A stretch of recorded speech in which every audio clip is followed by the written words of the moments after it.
Assalamualaikum warahmatullahi wabarakatuh. Sebelumnya izin memperkenalkan diri, nama saya Rina Ade Pranata dari Fakultas Tarbiyah dan Ilmu Keguruan IAIN Metro. Saya di sini akan menjelaskan tentang ittiba dari MK Ushul Fiqh. Nah, apa sih itu ittiba? Kita akan gali lebih dalam tentang ittiba. Di sini kita akan langsung masuk pengertian ittiba. Ittiba ini adalah upaya umat muslim untuk mengikuti atau menuruti semua yang telah diperintahkan, yang dilarang dan dibenarkan oleh siapa? Rasulullah Shallallahu Alaihi Wasallam. Ittiba itu kayak sama saja dengan mengikuti atau melaksanakan ajaran-ajarannya Nabi Muhammad Shallallahu Alaihi Wasallam yang telah diajarkan kepada umat muslim. Nah, di sini ada juga dasar hukum ittiba. Ittiba ini bukan hanya semata-mata pendapat ulama saja, akan tetapi ada juga di dalam Al-Qur'an dan juga ada di dalam kitab Al-Qur'an yang bersumber jelas gitu loh. Sumbernya berarti jelas. Ittiba itu bersumber dari Al-Qur'an, bukan hanya rekayasa ulama saja.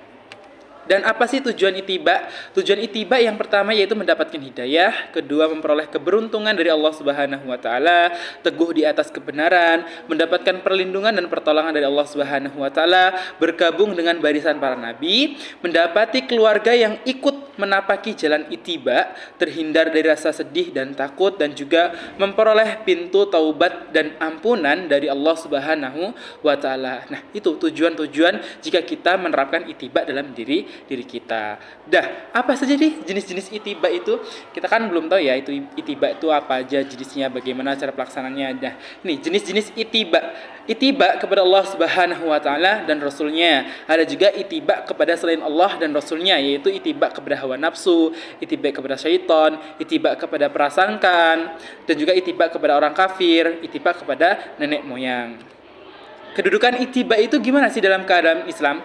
Kedudukannya dalam syariat Islam itu gimana? Yang pertama, sebagai syariat diterimanya amal ibadah, sebagai salah satu prinsip dalam agama Islam, sebagaimana dalam surah Al-Kahfi ayat ke-110, dan juga sebagai sebab masuknya surga, sebagai bukti cinta kepada Nabi Muhammad SAW, sebagaimana tertulis dalam surah Al-Imran ayat 31, sebagai jalan mendapatkan cinta kepada Nabi secara sebenar-benarnya, sebagai jalan pelaksanaan perintah untuk taat kepada Rasulullah dan menjauhi ancaman yang berkaitan sebagaimana dalam surah An-Nisa ayat 59, sebagai sifat mukmin sebagaimana dalam surah An-Nur ayat 51 sampai 52, sebagai tanda ketakwaan sebagaimana dalam surah Al-Hajj ayat 32.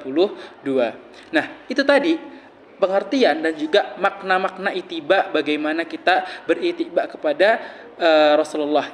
Jadi tadi itu ittiba ialah kita mengikuti ajaran-ajarannya Rasulullah SAW. Mungkin itu saja yang bisa saya jelaskan, dan kurang lebihnya saya mohon maaf, kepada Allah saya mohon ampun. Saya akhiri, wabillahi taufiq wal hidayah. Wassalamualaikum warahmatullahi wabarakatuh.